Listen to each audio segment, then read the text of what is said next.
Se eu atravessei o rio que passou, passou. Fui resgatador das amarras. Eu não devo nada pro inimigo. Não. Fui coberto e lavado. Fui justificado pelo sangue. Tu és soberano sobre a terra, sobre os céus. Tu és Senhor Absoluto.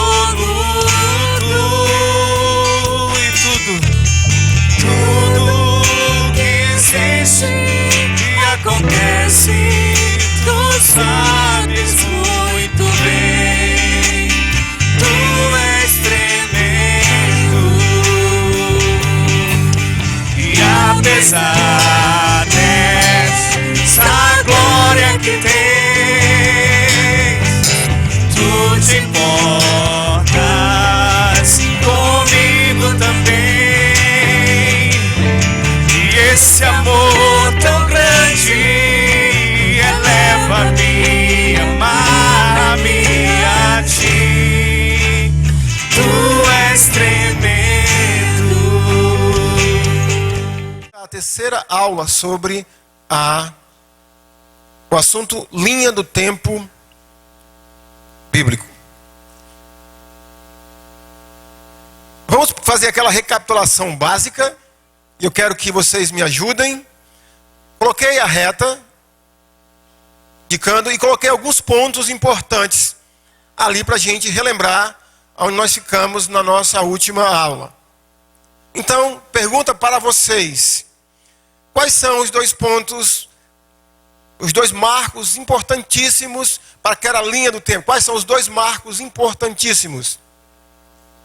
Criação e a crucificação, ou o nascimento de Jesus Cristo. Então, esses dois marcos são importantes, porque sem a criação não tinha linha do tempo, e sem Jesus Cristo parece que não havia como a gente falar antes e depois de Jesus Cristo. Outro marco importantíssimo na linha do tempo bíblico, para a gente poder, ter como referencial, é um personagem por nome, como? Abraão, que está lá em livro Gênesis, a partir do capítulo 11, a partir do verso, aí estou exigindo demais, né? A partir do verso 26, começa a falar da vida desse homem. Então, esse homem, o nome dele é Abraão, que ele está exatamente no meio da linha do tempo. Deixa eu fazer um comentário, que eu sei que tem muita gente nova hoje. Ainda ontem estava assistindo um pedaço de um documentário na Discovery, na National, sobre o Morgan Freeman. Não sei se alguém assistiu. Deixa eu ver. A História de Deus. Interessante. Mas assim, é a questão sobre o tempo que tudo isso foi criado. Então isso é um emaranhado muito complicado. A gente, eu pessoalmente não teimo sobre isso, porque primeiro, parece-me que não temos assim uma coisa muito clara na Bíblia para sabermos exatamente. Nós colocamos ali a criação 4.000 anos atrás, ou seja, 4.000 anos antes de Jesus Cristo, só para uma questão de referencial. Hoje muitos estudiosos bíblicos, teólogos, eles acreditam que é possível que esse tempo entre Abraão e criação e Abraão, seja um tempo mais extenso. Talvez 10, talvez até 12.000 anos. Existem alguns argumentos interessantes para a gente pensar sobre isso. O que eu falei domingo passado, e vou repetir, é que, em linhas gerais, não há muita divergência de data de Abraão para frente. A chamada história dos patriarcas para frente, não há nenhum... A divergência é entre 30, 40, 50 anos, entre até mesmo um estudioso, um historiador secular, para um historiador cristão, ou bíblico. Mas a divergência está entre a criação e Abraão, esse longo ou talvez não tão longo período de tempo. O que eu falei domingo passado, que eu acho incrível, e mostrei para vocês, se nós pegarmos a genealogia bíblica que temos em Gênesis capítulo 5, que traça a genealogia de Adão até Noé, e depois pegarmos a genealogia de Gênesis capítulo 11, que traça a genealogia de Sem, filho de Noé, até Abraão, nós vamos ter um período de tempo de aproximadamente 2000 anos. Vocês entendem a palavra quando eu digo aproximadamente, né? Tá. Agora, o que eu acho incrível é isso. Por que se a genealogia bíblica chega até em Abraão em 2000 anos, e de Abraão para frente não há nenhum conflito em datas, que eu acho curioso, né, que essa genealogia chega até Abraão com 2000 anos antes de Cristo, mais ou menos, tá? Mas nós não vamos aqui bater o martelo, porque, como eu já disse, quem sou eu para bater o martelo sobre esse assunto? Uma outra coisa importante que você precisa saber: a evolução, a teoria, fala que o mundo tem milhões de anos. Há uns 10, 12 anos atrás eu li um livro chamado Fundamentos Inabaláveis, de um apologista cristão chamado Norman Geisler, e eu fiquei pasmo com essa informação. A data ou o período de tempo que a teoria da evolução começou afirmando que o universo tinha, para a data que eles afirmavam que o universo tinha quando o livro foi escrito, a margem de erro deles era 99,9%. Dá para acreditar num povo desse? Eles começaram afirmando a data X, hoje eles estão afirmando uma data Y. A margem de erro é de 99,9%. Outro detalhe interessante: revista Veja, 2008, 2009, mas acho que foi 2008, publicou uma edição especial sobre o Big Bang. Se você for lá no Google e colocar lá, revista Veja, edição especial Big Bang, você vai ver ela lá. Então, algum tempo atrás eu fiz isso. Vai mostrar lá, interessante, né? Você vai aprender algumas coisas sobre a evolução. Mas uma coisa que eu achei incrível são que a teoria da evolução, ela coloca como o mundo chegou hoje, que o mundo foi passando por 6 eras. E cada uma dessas eras de milhões de anos. Não lembro agora os valores, os números, as datas, o período de tempo aproximado. Agora olha só. A evolução diz que foi 6 eras. A criação diz que foi o quê? 6 dias. A evolução diz que o último, ou a última espécie de ser vivo a aparecer no planeta Terra foi quem? O homem. A criação, há 3.500 anos atrás, já diz isso. Que o último... E detalhe, a ordem do aparecimento das espécies vivas nessas eras é a mesma ordem do que diz a criação. Primeiro dia, segundo dia. Outra coisa fantástica que eu acho, por exemplo, se você olhar a criação, que dia foi criado o Sol? O 4º dia. É a partir do 4º dia que aparecem seres vivos no planeta. A ciência diz hoje que sem a luz do Sol não haveria possibilidade de ter vida. A criação já diz isso há milhares e milhares de anos atrás. Mas então, meus queridos, essa data de Abraão para trás, certo? Se você tiver discordância, nenhum problema, só para a gente então ter um referencial. Outra coisa importante que eu não apresentei domingo passado é que de Cristo para trás, nós vamos colocar o tempo em ordem decrescente, certo? É como se fosse aquela linha lá dos números inteiros. Você coloca o 0, à esquerda fica os números negativos, à direita os números positivos. Então a gente vai colocar o AC, e como nós não vamos trabalhar com o DC, AC significa então antes de Jesus Cristo. Uma outra... Entre criação, Abraão e Cristo, qual é o outro personagem extremamente importante para a linha do tempo? Um homem que tem o nome de Davi. Ok? Então, Davi, a gente já aproximou ele, porque ele já está, Davi está exatamente, 1000 anos depois de Abraão e 1000 anos antes de Jesus Cristo. Por que Davi é tão importante para essa linha do tempo? Porque foi com ele que Deus fez uma aliança que da descendência dele traria o Cristo. Tá? Então, Davi. Então, esses marcos eles são importantes para você memorizar. Criação, Cristo, no meio entre criação e Cristo, Abraão, e entre Abraão e Cristo, o rei Davi. Decorar essas datas. Essas datas nós colocamos aí também, com números redondos, para facilitar a memorização. Depois desses aí vem, agora sim, irmão Paulo. Não é o Moisés ainda. Aquele fenômeno que talvez, possivelmente, mudou o planeta Terra, que foi o dilúvio. Então nós temos o dilúvio, nós colocamos aí o dilúvio, 2500 anos antes de Cristo, seguindo a genealogia bíblica, se não houver uma ruptura entre aquelas 10 gerações de Adão a Noé, seria mais ou menos essa data que aconteceu o dilúvio 2500 anos atrás. Depois nós temos outro fenômeno entre o dilúvio e Abraão, o fenômeno da Torre de Babel, como a gente falou domingo passado. Foi aí, segundo a Bíblia, que as nações se dividiram e começaram, ou surgiu línguas diversas. Não foi, Adler, aí? Várias línguas, né?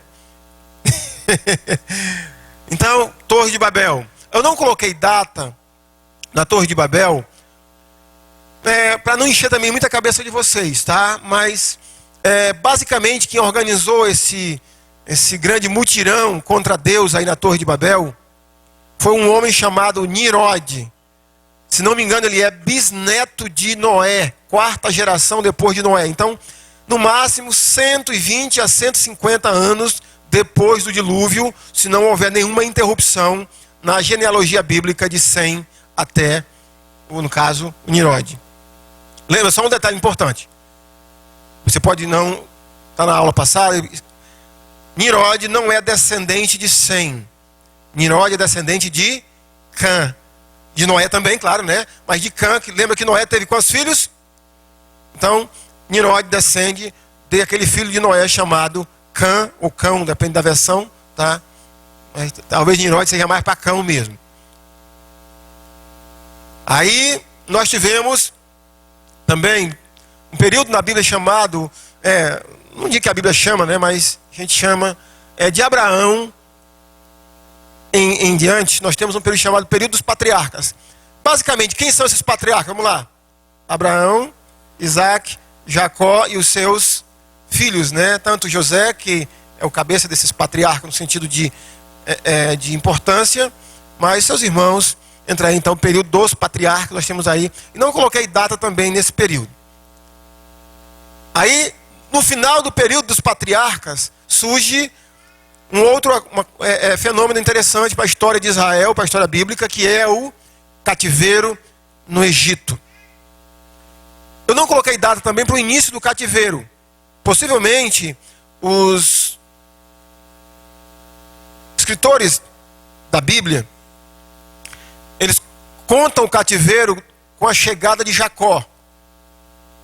Mais ou menos 70 pessoas, quando vieram para o Egito, José era o governador do Egito. Então, foi um pouquinho antes então da morte de Jacó, naturalmente de José e os seus irmãos. E aí, nós temos aí Moisés. Nós colocamos Moisés também com a data bem redonda, que é 1500 anos antes de Cristo. Então, olha só. Vê se você consegue decorar essas datas. Criação, 4000 anos antes de Cristo. Cristo, ano 0. Abraão está bem no meio, entre Entre criação e Jesus Cristo. Aí bem no meio entre Abraão e Jesus Cristo está quem? Davi. E bem no meio entre Davi e Abraão está Moisés, né? Exatamente nesse. Quando eu coloco Moisés aí, não entenda que seja o nascimento de Moisés. A vida de Moisés. Agora, olha só. Então, hoje, o que é que nós vamos fazer? Nós vamos trabalhar de Moisés até o cativeiro de Judá na Babilônia. Então, eu sugiro a você que faça uma outra linha, que foi o que a gente fez, porque vai precisar de mais espaço. Então, faça uma outra linha, aí você vai colocar como marco Moisés, como se fosse a criação. Entendido? Estica aí, porque vai precisar de mais espaço para isso. Agora eu quero que você abra sua Bíblia, se possível, em 2 Reis, capítulo 6.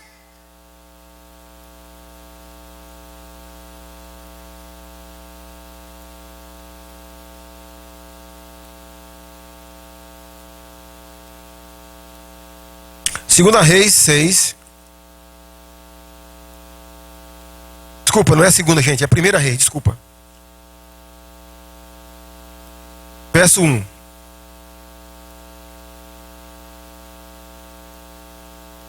Eu quero que vocês participem.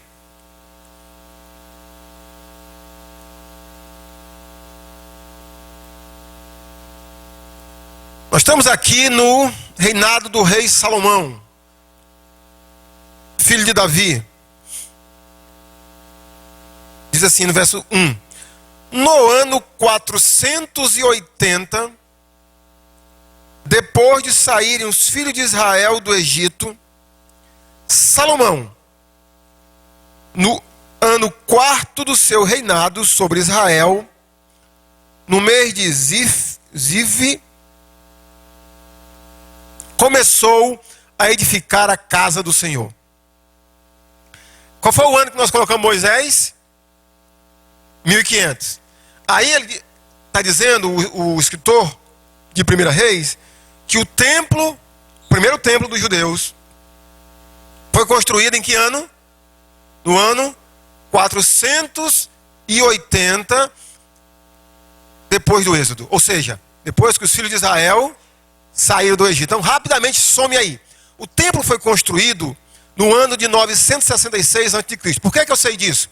Porque Salomão assumiu o reinado no ano 970 a.C. E qual foi o ano que ele começou a construir? 4º ano do seu reinado. Então você pega 970 menos 4, 966. Pega então 966 mais 480, que é o período de tempo entre a saída do cativeiro da Babilônia ou do Egito até esse período. Alguém já somou aí? 966 mais 480. Pode usar o celular agora, tá? Fica à vontade.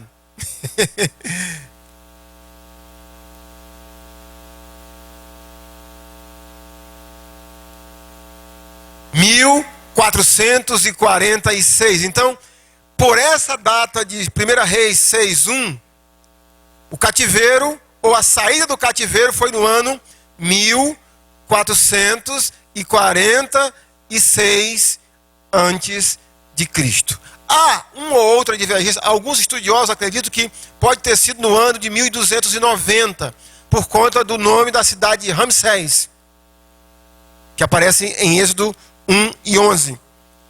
Poderia ser uma outra dinastia de faraós do Egito. Mas é possível, e os estudiosos defendem essa linha, que é possível que, como o Êxodo foi escrito por Moisés, e depois alguém, como se diz, um copista, reescreveu o livro de Êxodo, não refez, reescreveu, e a gente percebe várias vezes que a gente tem um copista, porque ele diz assim, até o dia de hoje. Você percebe isso lendo o Antigo Testamento. Então é possível que quando essa pessoa reescreveu, ele tenha pegado a cidade, na dinastia já de Ramsés, a cidade de Ramsés, só para referencial, para dizer, aquela foi a cidade onde habitou o faraó, na época que nós fomos prisioneiros aqui. Então o ano, daria o ano para a libertação, 1446. Olha só, como nós colocamos Moisés ali em 1500, como a data dá quase que preciso, né?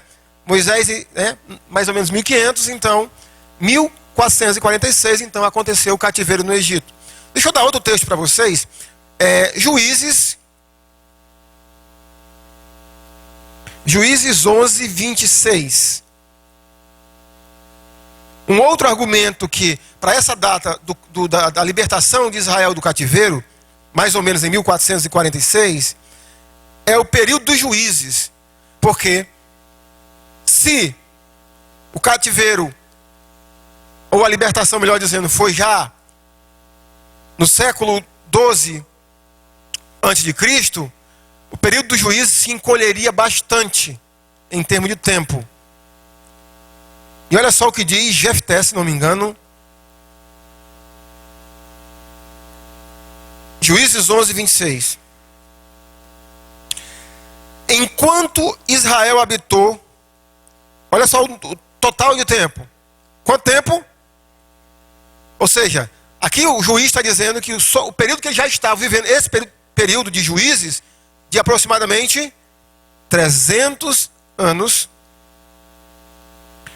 em Esbom e nas suas vilas, e em Aroé e nas suas vilas, e em todas as cidades que estão ao longe do Arnon, porque vós, amonitas, não as recuperaste durante esse tempo. Então vê se você consegue entender. Esse juiz está indo para a batalha contra os amonitas, que estavam oprimindo Israel. Período dos juízes. E ele diz para eles assim: nós já estamos aqui há 300 anos. Ou seja, nós já estamos aqui na terra prometida há 300 anos. Então, já estou dando uma pista do tempo do período dos juízes. Então, olha só. Nós temos então Moisés. E agora, espero que você tenha feito aquela nova linha, como eu lhe instruí, né?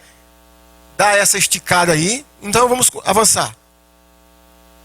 Então, de Moisés para frente, nós temos aí um período chamado período do Êxodo. Eu não coloquei data, não é preciso você colocar. Eu quero só que vocês me ajudem aí. Quanto tempo demorou o Êxodo de Israel? Ou seja, do Egito à entrada na Terra Prometida? 40 anos. Então está lá, aquela linhazinha azul, aquele destaque lá de azul. Período de 40 anos foi o Êxodo no Egito. Desculpa, período do Êxodo. Da saída do Egito até a entrada na Terra Prometida no lado ocidental do Rio Jordão. Posso avançar? Outro período que a gente vai ter também é que eu coloquei ali a data mais ou menos 1400 a.C. Nós temos então, depois do Êxodo, a conquista da Terra Prometida. Agora deixa eu ver se você consegue entender isso aqui. Eu deixei uma linha, um espaçozinho aqui, ó. Do período da conquista até aqui. Isso aqui tudo é conquista, ó. Certo? Tudo isso aqui é o período da conquista. Daqui até aqui. Por que eu fiz isso? Porque para você entender que a conquista não foi chegou, conquistou. Levou toda uma geração. Lembra que quando Josué, que assumiu, que foi o conquistador da terra, Moisés morreu antes. Quando Josué começa esse empreendimento, Josué talvez tivesse entre 70, no máximo 80 anos. E no final do livro de Josué, que fala da conquista, Josué morre com 110 anos. Nós temos um período de conquista aí, entre 30 a 35 anos, levou esse período da conquista. Ou seja, esse período aqui, meus queridos, ó. Daqui quando Israel começou, aqui quando Josué morreu e o povo está então na terra prometida. Ou seja, esse período aqui, ó, daqui até mais aqui mais na frente, é esse período que, se não me engano, acho que é Jefté, nem confirmei aqui, Jefté, diz assim: nós já estamos aqui há 300 anos, tá? Então nós temos aí período da conquista. Entendido? Alguma pergunta? Tudo certo? Aí nós vamos ter agora, gente, a gente fez assim, para que você possa entender, período dos juízes. Na Bíblia, nosso, nós temos então os 5 primeiros livros da Bíblia, que é Gênesis, Êxodo, Josué, e depois de Josué nós temos um livro especificamente que trata desse período, que é o período dos juízes. Eu coloquei ali, meus irmãos, um período de mais ou menos 325 anos levou esse período, tá? Mais ou menos. Eu fiz no meu cálculo, deu 326 anos, usando como referência os 480 anos que foi no reinado entre saída do Egito o início da construção do templo dos judeus. Daria 326 anos. Eu coloquei 325 anos, seria esse período dos juízes. Aí. Então, vê se vocês lembram aí. Quem foi o primeiro juiz, assim, oficialmente? Não. Sobrinho de Caleb. Eu deixo vocês olharem aí na Bíblia. Sobrinho de Caleb.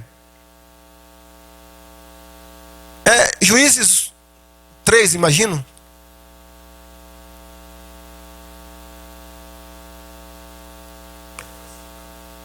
O primeiro? Não, isso aí foi o...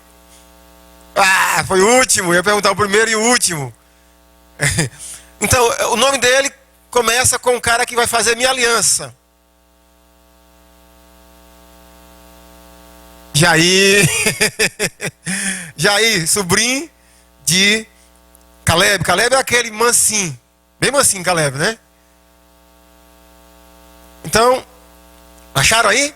Não. Não, não é Jair, rapaz. Errei também, ó. Juízes 1, 11.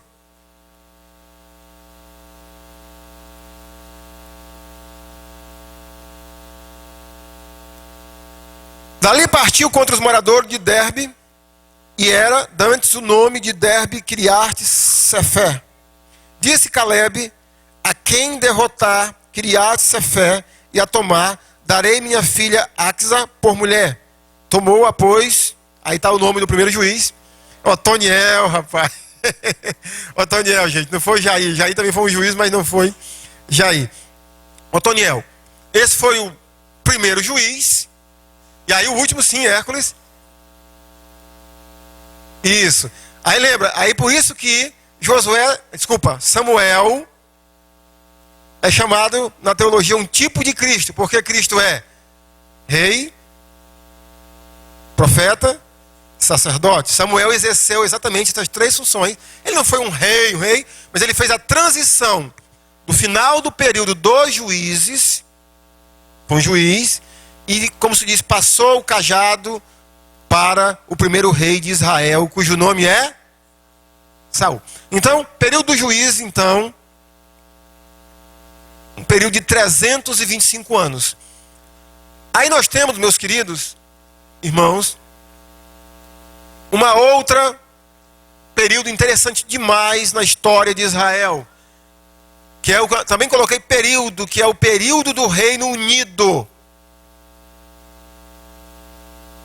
Apareceu, já coloquei, inclusive, a data começa uma data mais ou menos de 1050 a.C., com um rei chamado, você vai dizer o nome dele, qual é o nome dele? Aí fica fácil saber quanto tempo foi esse período de Reino Unido. Ok, deixa eu parar um pouquinho para explicar o que é Reino Unido. Quem é o primeiro judeu da história? Sim, Abraão. O segundo, Isaac. O terceiro, Jacó. Aí Jacó teve quantos filhos? Homens? 12. Esses 12 filhos de Jacó são, eu gosto de comparar assim, é como se o Brasil tivesse 12 estados, e cada um desses estados recebe o nome de um desses filhos. Entendido? Isso é Israel, isso é o Reino Unido. Então nós tivemos 3 reis que governaram literalmente um ciclo de 40 anos. Saul governou ou reinou 40 anos. Davi reinou 40 anos e Salomão reinou 40 anos. Então, somando as 3 datas, dá um período de quanto tempo? De 120 anos de do início do reinado do Reino Unido para cá. Temos um período de 120 anos. Olha os reis que o espaço estava pequeno, a gente teve que fazer uma montagem. Então os reis são Saul, que era uma dinastia diferenciada da de Davi. Davi não é filho de Saul. Então Saul sujou-se com Deus, não limpou-se, e Deus então tirou a dinastia dele fora e começou uma nova dinastia com o rei Davi. E aí faz com Davi uma aliança em 2 Samuel 7, a partir do versículo 11, que da descendência dele não faltaria rei e que ele reinaria a sua descendência para sempre. Aí nós temos então o início da dinastia de Davi, e o Reino Unido então foi Saul, Davi e Salomão. Em 930 mais ou menos, Salomão morre. E aí acontece outra coisa importantíssima: a divisão do reino.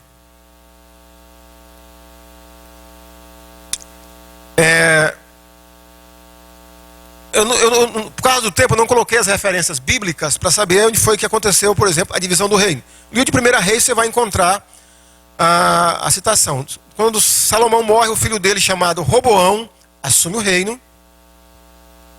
E aí faz uma roboada. E Deus já havia dito que iria dividir o reino. Então lembra, para facilitar a compreensão de todos, Israel tinha quantos estados? 12. Na divisão do reino, o que acontece? 10 estados com um rei chamado Jeroboão. 2 estados ficam com um rei chamado Roboão. Ou seja, a partir daí nós vamos ter nomes diferentes para Israel. Israel é esses 10 estados, ou seja, 10 tribos. Passou mais na frente ter a capital por nome Samaria. E as 2 tribos do sul, que é Judá e Benjamim, ficam com a dinastia de Davi, com o rei Roboão. Entendido isso aí? Porque quando você vai ler a história de Israel, chega em Reis, aí fica: no ano tal do rei de Israel assumiu. Aí você fica, meu Deus, e agora? O que é isso, né? Então, está todo o tempo ali, ó. Os reis de Israel.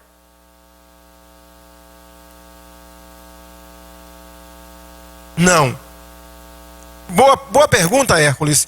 Porque assim, em linhas gerais a gente fala que ficaram 2 tribos com Davi, ou seja, com a sua dinastia, com a sua descendência, Judá e Benjamim, e 10 com Jeroboão.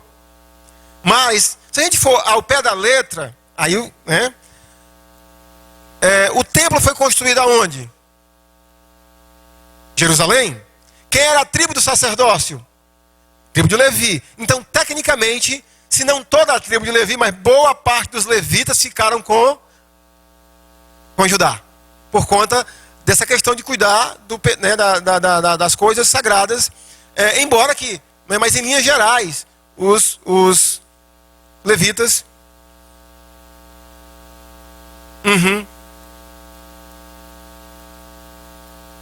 Fala aqui alto. É porque quando houve a divisão dos estados, que foram em 12, a tribo de Levi não teve porção, ou seja, não houve um estado para a tribo de Levi. Então, quando se conta os 12 estados, a tribo de Levi, ela não existe em termos de responsabilidade territorial.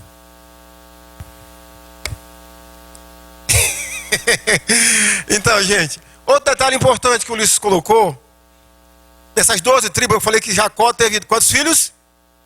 12 tribos. Porque eu não quero encher com muita informação. Mas o Ulisses estava sabendo aqui. Mas, na hora que foram distribuir a terra, um dos filhos de Jacó, que é o terceiro deles, Levi, não recebeu herança de terra. Qual era a herança de Levi? O sacerdócio era o Senhor. Então, ele não recebeu herança. Então, o pastor só tinha 11 estados? Não. José, o filho de Jacó mais velho com Raquel, teve pelo menos 2 filhos chamados Manassés e Efraim.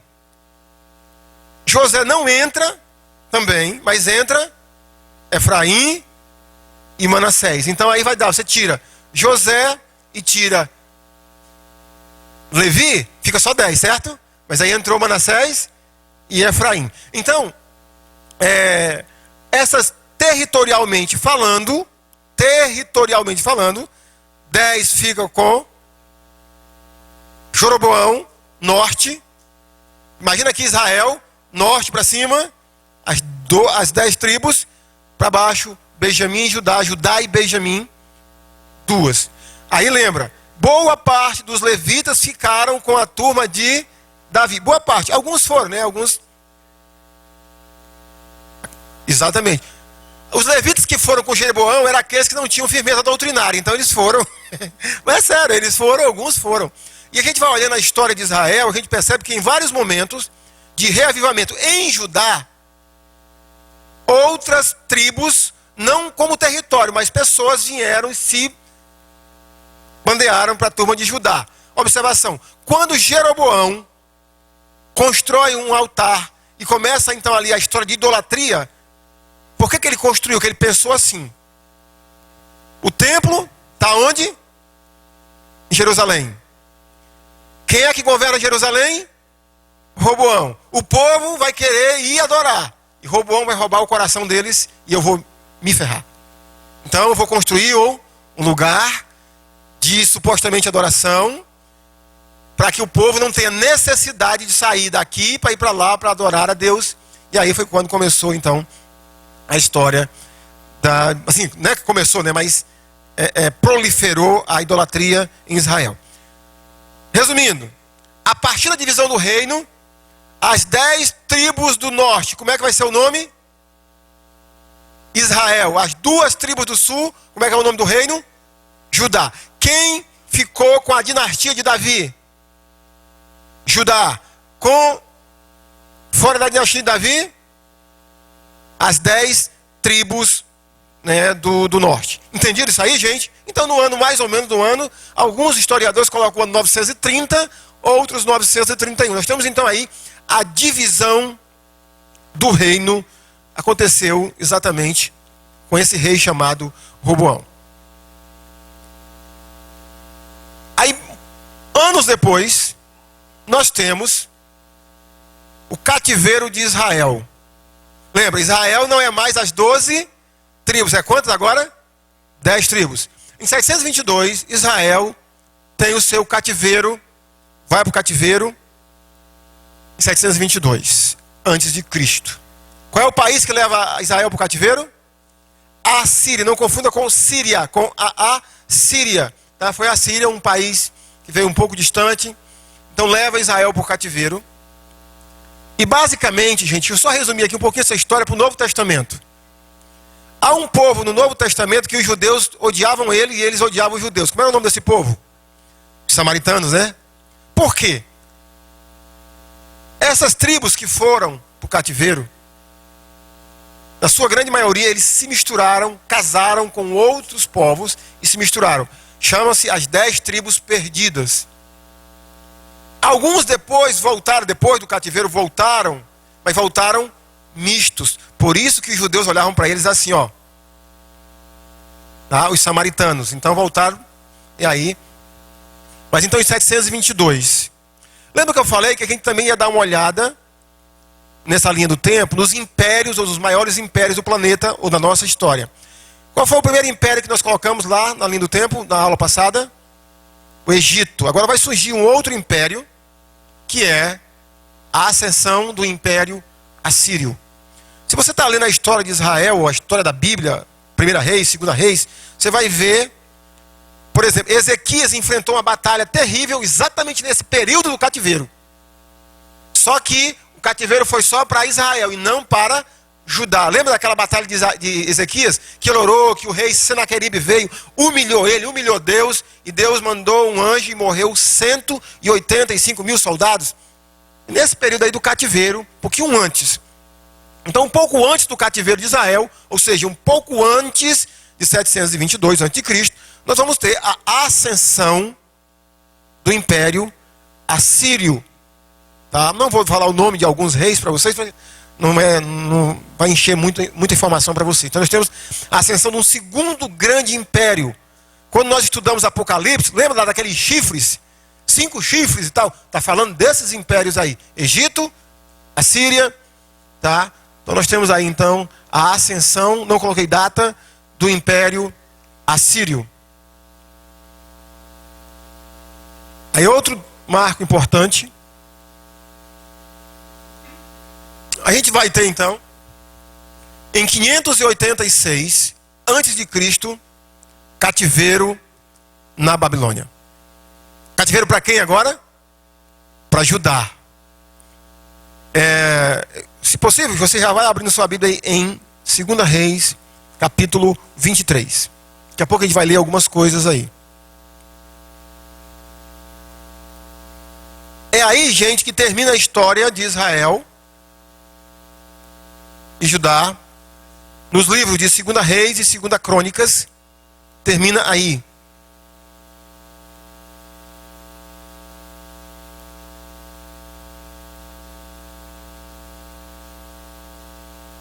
Eu vou explicar aqui, porque quanto tempo demorou esse cativeiro de Judá, segundo as profecias bíblicas? Quanto tempo demorou o cativeiro de Judá na Babilônia? Quanto? 70 anos. Agora, é interessante, daqui a pouco eu vou falar algumas informações para vocês, porque, incrível, você vai ver que houve três levas de grupos de judeus para o cativeiro. Essa data aí de 586 é a data final, quando Jerusalém é destruída, quando o templo é queimado, quando as casas dos reis, do rei é queimada, quando o rei é assassinado, mas antes que ele morra, o rei Nabucodonosor mata os filhos do rei na frente dele para ele ver, e depois cega ele para depois matar ele. Aí é quando... Essa cena aí do cativeiro de Judá em 586, quem já assistiu Troia? Levanta a mão aí. É aquela cena lá de Troia. Chegam, tocam fogo em tudo, acabam com tudo. É literalmente uma cena semelhante àquela lá do filme Troia. Jerusalém é destruída, queimada, e levada... A maioria dos judeus são levados para o cativeiro em 586 a.C. Como é o nome do rei que lidera essa invasão da Babilônia? Nabucodonosor é o nome do rei da Babilônia. Vou pegar aqui o controle. Então nós vamos ter agora a ascensão de um outro império, e esse é muito importante, que é a ascensão do império babilônico. A Bíblia mostra um pouco essa história, mas a gente não dá para saber se está falando exatamente dela. Quando é que Babilônia se sobrepõe sobre a Assíria? Em 612 a.C., Babilônia tem uma batalha, uma das últimas batalhas com o Império Assírio, uma batalha chamada de Carquemis. E os babilônicos então derrotam e se sobrepõem à Síria. A Bíblia fala um pouco dessa batalha indiretamente. Aquela lá que eu falei de 1 Reis. Aliás, 2 Reis, né? 2 Reis 23.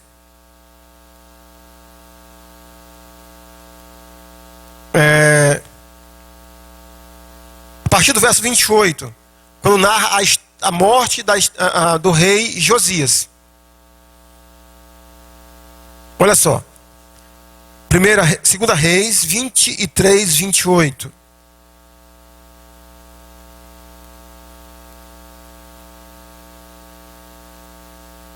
Acharam, amém? Quanto ao mais atos de Josias e a tudo quanto fez, porventura não estão escritos no livro da história dos reis de Judá? Nos dias de Josias, subiu o faraó Neco, rei do Egito. Vê se você consegue entender agora aqui a geografia. Não tivesse colocado o mapa ali, mas imagina só: Mediterrâneo aqui, Israel aqui, Babilônia para lá, Egito para cá. Faraó Neco sai do Egito e para passar para o rio Eufrates, ele tem que passar por dentro do território de Israel. A batalha está acontecendo lá entre a Síria e Babilônia. Então, possivelmente, Faraó Neco vai para se juntar à colisão para tentar destruir ou vencer Babilônia, se juntar aos assírios. Aí o Josias entra de gaiato no navio. Entra para não deixar Faraó Neco passar dentro do território dele. É quando Josias morre. Aí a história continua contando aí, ó. Nos dias de Josias, subiu o Faraó Neco, rei do Egito, contra o rei da Assíria. Deixa eu ver. Egito contra o rei da Assíria, ao rio Eufrates. E tendo saída contra ele, o rei Josias. Neco o matou em Megido, ou Megido, no primeiro encontro. De Megido, os seus servos o levaram morto e num carro o transportaram para Jerusalém, onde sepultaram no seu jazigo. O povo da terra tomou a Joacás, filho de Josias, e ungiu e o fez rei em lugar de seu pai. Segundo os historiadores, essa data aqui é 612, quando acontece essa batalha. O Faraó Neco vai lá, mas perdem a guerra. A Babilônia vem e encurrala o Egito, que eles não dominam o Egito, mas deixam o Egito dentro do seu curral. Vocês não saem mais daí. O Egito perde o poder e influência nos países árabes e sobretudo em Israel, que nesse momento aqui, Faraó Neco passou a mandar em Israel. Desculpa, Judá. Colocar reis. O rei que ele colocou aqui, ele colocou o rei e ainda mudou o nome do rei. Então, o ano 612. Acontece então essa batalha, o rei Josias morre, e aí vem uma série de sucessões dos seus filhos e netos que vêm após ele, num período curto de tempo, ou seja, nós temos umas 3, 4 sucessões de reis, entre 612 e 586 a.C., quando acontece a queda definitiva de Jerusalém. Então, acho que eu coloquei essas informações. Deixa eu ver aqui. Tá. Deixa eu voltar então. Vamos ler o restante do texto. Tinha Joacás 23 anos de idade quando começou a reinar, e reinou 3 meses em Jerusalém. Ele reinou só 3 meses. Sua mãe chamava-se Amutal e era filha de Jeremias, não o profeta, tá, gente? De Líbna. Fez ele o que era mal perante o Senhor, segundo tudo quanto fizeram seus pais. Porém, Faraó Neco o mandou prender em Ribla, na terra de Amate, para que não reinasse em Jerusalém. E impôs à terra a pena de 100 talentos de prata e 1 de ouro. Faraó Neco também constituiu rei a Eliaquim, filho de Josias, em lugar de Josias, seu pai, e lhe mudou o nome para Jeoaquim. Porém, levou consigo para o Egito a Joacás, que ali morreu. Jeoaquim deu aquela prata e aquele ouro a Faraó, porém estabeleceu imposto sobre a terra para dar esse dinheiro segundo o mandato de Faraó. Do povo da terra exigiu prata e ouro, de cada um segundo a sua avaliação, para dar a Faraó Neco. Tinha Jeoaquim a idade de 25 anos quando começou a reinar, e reinou 11 anos em Jerusalém. Sua mãe se chamava Zebida e era filha de Pedaías de Ruma. Fez ele o que era mal perante o Senhor, segundo tudo quanto fizeram seus pais. Uma observação. Eu falei que naquela primeira leitura que eu fiz foi quando aconteceu a batalha. Não foi. É aqui, gente, capítulo 24. Nos dias de Jeoaquim, subiu Nabucodonosor, rei da Babilônia, contra ele, e ele por 3 anos ficou seu servo. Então se rebelou contra ele, enviou o Senhor contra Jeoaquim bandos de caldeus e bandos de sírios e de moabitas, ou seja, coalizões que estavam do lado da Babilônia. Enviou contra Judá para o destruir, segundo a palavra que o Senhor falara pelos profetas, seus servos. Com efeito, isso sucedeu a Judá por mandato do Senhor, que o removeu da sua presença por causa de todos os pecados cometidos por Manassés, como também por causa do sangue inocente que ele derramou, com qual encheu a cidade de Jerusalém. Por isso, o Senhor não quis perdoar. Quanto aos mais atos de Jeoaquim e tudo quanto fez, porventura não estão escritos no livro da história dos reis de Judá? Descansou Jeoaquim com os seus pais, e Joaquim, seu filho, reinou em seu lugar. O rei do Egito, aqui olha gente, ó, o rei do Egito nunca mais saiu da sua terra, porque o rei de Babilônia, ou da Babilônia, tomou tudo quanto era dele, desde o ribeiro do Egito até o rio Eufrates. Por que eu li essa passagem aqui? Porque eu quero explicar daqui a pouco essas 3 levas de grupos de judeus para o cativeiro. A última, lembra, foi em 586. Tá? Agora, lembra que eu falei que talvez se você fizer bem direitinho isso aqui, não é preciso você comprar uma Bíblia em ordem cronológica. Tá? Vamos ver agora onde se encaixam os livros da Bíblia, tá, no período histórico que eles cobriram. Então, primeiro, os livros de Deuteronômio, Josué e Juízes, eles cobrem um período, não é que eles foram escritos nesse período, tá? Eles cobrem um período histórico de mais ou menos 1400 anos, bem pertinho da morte de Moisés. Vocês têm ideia, Moisés morreu no ano 1405 até 1050. Ou seja, o início, olha lá, o início do Reino Unido de Israel. Esses livros aí cobrem esse período histórico. Ó, deixa eu mostrar aqui para vocês. Esses livros cobrem esse período de mais ou menos, ó, da conquista da terra prometida até o início do Reino Unido. Nessa ordem. Então, se você tiver como você fazer, você faz alguma coisa que indique que esses livros aí, eles estão daqui da conquista, dá para ver? Até o início do Reino Unido. Esse período de tempo aqui, gente, ó. Mais ou menos 350 anos de história esses livros cobrem. Enfatizando, não é que eles foram escritos nesse período necessariamente. Eles cobrem esse período histórico. Dá para ver? Posso passar o próximo? Esses livros aqui, Ruth, 1ª e 2ª Samuel, Salmos e Reis, cobrem um período histórico de 1050 a 970. Que período histórico é esse? Vamos lá. O início do Reino Unido até a morte do rei. Que rei? Davi. Ok? Então Davi morre mais ou menos aqui, ó, 970 a.C. Então, esses livros aqui cobrem esse período histórico.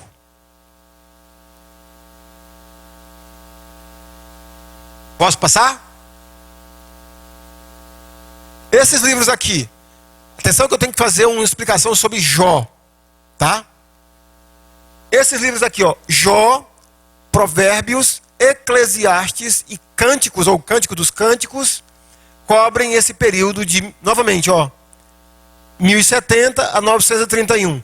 Quem é o personagem da Bíblia predominante nesse período histórico aqui, gente? Quem é? O rei Salomão. O livro de Jó não se sabe quem foi o seu escritor. Eu só sei quem foi o autor. Quem foi o autor do livro de Jó? Deus. O escritor não se sabe. Qual é a explicação do livro de Jó, pessoal? A história de Jó, as evidências da Bíblia e arqueológica mostra que Jó possivelmente existiu no período dos patriarcas. Ou seja, entre Gênesis 12 a Gênesis 50. A história de Jó aconteceu possivelmente nesse período e não nesse período, tá? Mas como é um livro de sabedoria, nós colocamos o grupo todo junto, que possivelmente pode ter sido escrito pelos mesmos autores dos outros livros de sabedoria. Por isso que nós colocamos agrupado aqui. Ok? Pode passar? Esses livros aqui, eu vou para o outro lado que está doendo minha coluna, ó. Esses livros aí, gente, ó. Profetas, agora olha só. Do século IX, antes de ir para os profetas, o século IX vai de quando a quando? Antes de Cristo, tudo isso é antes de Cristo, século IX. Vai do ano 999 a.C. até o ano 800 a.C. Então, profetas do século IX. Por que é importante frisar isso aqui, pessoal? Porque quando você lê Obadias e Joel, você diz assim, está terminando a história do Antigo Testamento. Não, está começando. Porque eles estão na nossa Bíblia agrupados no chamado profetas menores. Lá pertinho no final da nossa Bíblia do Antigo Testamento. Não é? Mas a história que eles cobrem, eles são profetas do século IX a.C. Portanto, é possível que Obadias e Joel foram contemporâneos de Salomão. E com certeza foram contemporâneos de, por exemplo, do rei que causou a divisão lá, o Roboão, tá? Então, Obadias e Joel profetizaram século IX. Então, você vai colocar eles aqui, ó. Mais ou menos daqui até mais ou menos aqui, nesse período, ó. Século IX antes de Cristo. Agora, profetas do século VIII antes de Cristo. Século VIII, pessoal, deixa eu mostrar aqui para vocês, seria mais ou menos do ano 800 ao ano, vamos colocar redondo, 700, aqui ó, mais ou menos daqui até um pouquinho aqui ó, antes do ano, aliás, até depois daqui ó, século VIII. Quem são os profetas? Amós, Oséias, Jonas, Miqueias e Isaías. Detalhe, qual foi o ano do cativeiro de Israel? Jonas é um dos profetas do século VIII, antes do cativeiro. Lembra que Jonas era profeta? Qual era a briga de Jonas com Deus? Qual foi? Eu não quero pregar para aqueles miseráveis assírios. Será que Jonas... Opa, peraí, que eu tenho que apertar... É onde eu... Será que Jonas não sabia já que anos mais na frente os assírios iriam invadir a sua terra, matar mulheres, crianças, velhos e levar o seu povo para o cativeiro? Parou para pensar sobre isso? Tá?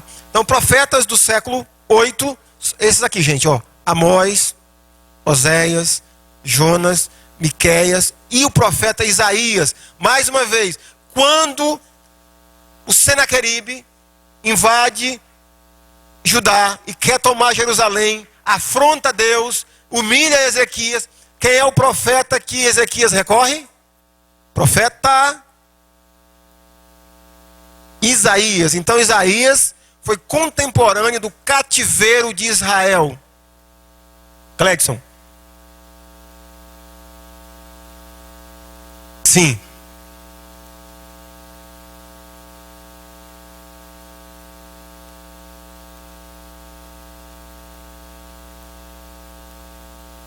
Judá. Para ajudar. A pergunta do Gladson. Isaías faz uma profecia que Deus levantaria um homem, um imperador, um rei chamado Ciro, que libertaria o povo dele. A pergunta dele é, esse povo seria Israel ou Judá? Seria Judá, lembra? Judá é que fica com a dinastia do rei Davi, tá? Então Judá. Ok, profetas do século 7 a.C. Cadê o James? Está aí, James?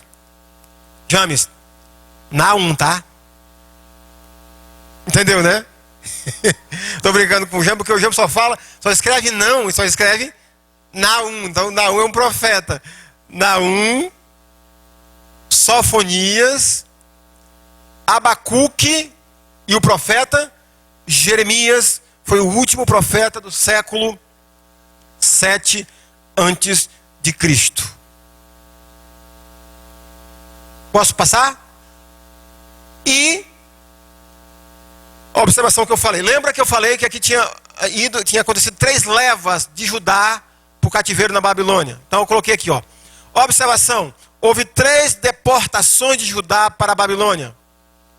Primeira, em 605, parte daquele texto que nós lemos ali, é aquela que o rei vem, ele derrota o Egito, o faraó Neco não mais dá as cartas lá no Israel, em Judá. Então, em 605, quando possivelmente o profeta Daniel foi levado cativo junto com o rei, como é o nome do bicho? Olha o detalhe, Jeoaquim, porque tem uma confusão de Joaquim, aqui que eu vou te contar, com o rei Jeoaquim, 605. Segundo, em 597, depois daquele rei reinou lá 11 anos, 597 a.C., quando um outro profeta, Ezequiel, foi levado junto com o rei, agora não é Jeoaquim, é o rei Joaquim. Aquele texto lá de 2 Reis 23 até o final do 24, vai dar o nome desses reis tudinho para você, tá? Se você quiser curiosidade, confira lá. E por fim, a terceira deportação e última é essa que aparece aqui na nossa linha. Em 586 a.C. foi a queda definitiva de Jerusalém. Aqui foi quando o negócio foi... Por que eu estou colocando essas 3 datas e 3 deportações? Porque segundo os historiadores, esses 70 anos de cativeiro valeu para cada uma dessas deportações. A primeira que foi... Qual foi o ano que a primeira que foi? 605, voltou 70 anos depois.